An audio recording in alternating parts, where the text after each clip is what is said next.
Miles Corwin hadn't said more than a dozen words the entire Thanksgiving dinner, and by the time the pie came out, his brother-in-law Trent had decided that was worth pointing out to the whole table. "You gonna talk at all today, Miles, or is the strong and silent thing just a permanent bit now?" Trent said it with a grin, the kind meant to sound like teasing among family. But it landed in the particular way jokes land when they're only halfway a joke. A couple of the younger cousins laughed. Rachel's father, Gene, chuckled into his coffee and added, "Man barely grunts at Christmas either." "Rachel, does he talk at home, or is this just how he is?" Miles set his fork down carefully, the same slow, deliberate motion he brought to most things these days, and said nothing. He wasn't being rude, not intentionally, and he wasn't sulking either, though he understood exactly how it read to a table full of people who'd never once bothered to ask him a real question in 6 years of marriage to their daughter. The truth was considerably harder to explain in the middle of a crowded dining room than a shrugged joke deserved that the noise of 11 people talking over each other, the clatter of dishes, the particular chaos of a large, boisterous family holiday, still sometimes pulled at something in him he'd spent years learning to manage rather than explain. Rachel reached under the table and squeezed his hand once, a small, steady gesture that had become their private shorthand over the years, and Miles squeezed back, grateful, the way he always was, that she at least understood there was more beneath his silence than her family had ever cared to look for. Miles Corwin is 44 years old. A former Army staff sergeant who served 2 tours before a roadside ambush during his second deployment left him with shrapnel wounds across his back and shoulder severe enough to end his active service early. He earned a Purple Heart for that day, a small case he keeps folded inside an inner jacket pocket whenever he wears his good coat, close enough to his body that he's never once had to think consciously about where it is. He has never shown it to Rachel's family. He has barely shown it to Rachel herself, beyond the bare fact of its existence, offered once, briefly, in the early months of their relationship, before he understood how badly he needed to keep the rest of that day locked away somewhere he could manage it on his own terms.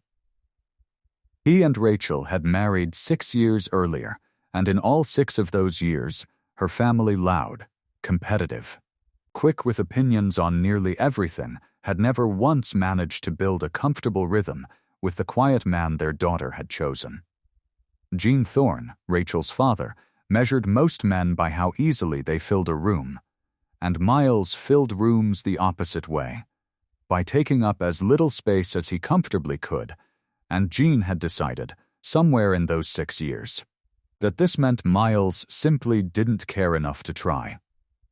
Trent, Rachel's older brother, had his own reasons for needling Miles that ran deeper than simple thoughtlessness. Trent had wanted to enlist himself, right out of high school, a plan his own father had talked him out of, with a mixture of practical concern and quiet dismissiveness about military service that had left Trent, 20 years later, still privately unresolved about the choice he never got to make. Watching Miles' quiet, unassuming Miles, who never once volunteered a single detail about his own service, sit at the family table year after year had become, for Trent, an itch he couldn't quite stop scratching. Some tangled mixture of curiosity and resentment he'd never examined closely enough to understand. Rachel had tried, more than once over the years, to explain her husband to her family in the vaguest terms Miles was comfortable with. He served overseas. It was hard. He doesn't like talking about it, she'd told her mother Carol early in their relationship, hoping the explanation might buy Miles some grace. Carol had nodded sympathetically in the moment, and then, somehow, over the following years, let that explanation simply evaporate from the family's collective memory, replaced instead by the easier, lazier story that Miles was just naturally cold, naturally distant. Not quite good enough for their bright, warm daughter. Miles had absorbed 6 years of these small, accumulating judgments with the same quiet discipline he'd built across a career that had demanded considerably worse of him. He rarely defended himself, understanding, from long practice, that explaining trauma to people who'd already decided you were simply unpleasant company tended to cost more than it ever earned back. He had built, instead, a life mostly separate from Rachel's extended family gatherings when he could manage it, showing up dutifully for the major holidays out of love for his wife, enduring the low hum of their mild contempt, and going home afterward to decompress in the quiet, controlled way he'd learned in years of therapy after his discharge. That particular Thanksgiving had already been harder than most before Trent's comment even landed. It fell 3 days after the anniversary of the ambush, a date Miles marks privately every year, alone. Usually with a long run before dawn and a few hours in his garage workshop where nobody expects conversation from him. He had gone into that Thanksgiving already running on a thinner margin than usual. The specific, familiar rawness of the anniversary still sitting close beneath his skin, and Trent's careless joke had landed on exactly the wrong day to land lightly. Rachel noticed her husband go a shade more still than even his ordinary quiet, and she recognized it immediately. The particular tightening around his eyes that meant he was working hard to simply hold steady rather than let anything show. She caught her mother's eye across the table and gave a small, sharp shake of her head, a silent request to let the subject drop, but Jean, oblivious or indifferent to the signal, pressed further. "Come on, Rachel. I'm just saying. Man's been part of this family 6 years and I still don't know a thing about him. What'd you even do before you two met, Miles?" Rachel's never once said. The table quieted slightly, waiting, and Miles, feeling the weight of 11 pairs of eyes settle on him at once, did the thing he always did in moments like this. He gave them 4 flat, careful sentences, 2 tours. Infantry. Doesn't talk about specifics much. Glad to be home and let the conversation move on. The same practiced deflection he'd used 100 times before with people who wanted a story and had no idea what they were actually asking for. It should have ended there, the way it always ended there. 4 flat sentences absorbed into the general noise of a family Thanksgiving before the conversation drifted on to something easier. But Rachel's youngest cousin, a curious 16-year-old named Ivy, who had always liked Miles more than the rest of the family bothered to, wasn't willing to let the moment pass quite so easily. "Did you ever get hurt?" Ivy asked, direct in the particular unfiltered way teenagers sometimes are, genuinely curious rather than provoking. "Like in a movie kind of way, or for real?" Miles considered the question for a long moment, Rachel's hand tightening slightly around his under the table, and decided, for reasons he wouldn't fully understand until later that evening, to give an honest answer instead of another deflection. "For real," he said. "Ambush. Second deployment. Took some shrapnel across my back and shoulder. Ended my service a little earlier than I'd planned." The table had gone properly quiet now, the specific, sudden silence of people realizing a conversation has shifted into territory considerably more serious than the easy holiday banter they'd been having a moment before. Trent, to his credit, looked genuinely uncomfortable for the first time all afternoon, and Jean set down his coffee cup with a careful, deliberate motion that suggested he was recalibrating something. "Did they give you anything for it?" Ivy pressed, unaware of the particular weight her question carried. "Like a medal? Or something?" Miles hesitated, feeling Rachel's eyes on him now too, understanding that whatever he said next was going to travel further than a simple answer usually did.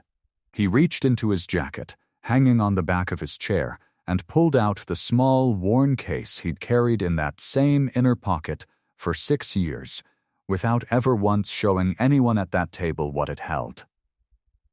He set it on the table without ceremony, opened it, and let the small bronze medal on its purple ribbon catch the dining room light for a moment before he spoke. "Purple Heart," he said, "for that day. I don't show this to people much. Wasn't planning to show it today either, but I figure you asked a real question, and you deserve a real answer instead of me brushing it off again." The silence that followed was different from any silence that had touched that table in 6 years of Thanksgivings. Jean stared at the medal for a long moment before looking up at Miles with an expression his son-in-law had genuinely never seen on his face before, not the easy dismissiveness he usually wore, but something closer to shame, arriving all at once and without warning. 6 years, Jean finally said. Quietly. 6 years I've been making jokes about you not talking enough, and you've had this in your coat pocket the whole time. You never asked a real question before today, Miles said. Not unkindly, just plain fact. Trent's joked about it. You've joked about it. Nobody's ever once sat down and actually wanted to know. I didn't hide this from you out of spite. I kept it private because most people who ask aren't actually ready for the whole answer, and I got tired, a long time ago, of handing pieces of that day to people who just wanted an interesting story at dinner. Jean absorbed that with visible difficulty, the particular discomfort of a man realizing, in front of his entire family, exactly how badly and how consistently he'd misjudged someone. "That's fair," he said, finally. "That's more than fair.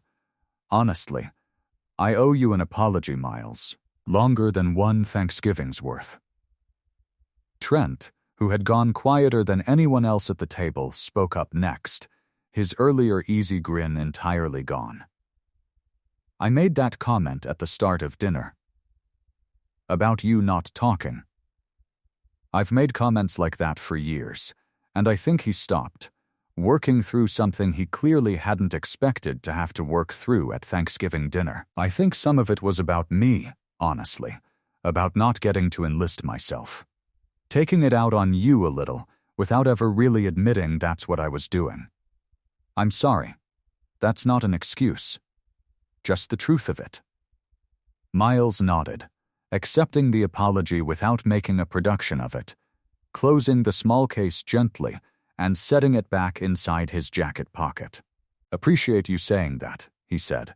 "Both of you. For what it's worth, I'm not asking anybody at this table to suddenly know what to do with all of this. I just needed you to understand there was a real reason behind the quiet, not just a man who didn't care enough to try." Carol, who had sat mostly silent through the whole exchange, reached across the table and took Miles's free hand. The first time in 6 years she had ever initiated any physical gesture of affection toward her son-in-law. "I let myself believe the easy story about you for 6 years, because it was simpler than actually finding out the real one," she said. "That's on me too." "I'm sorry, Miles, truly."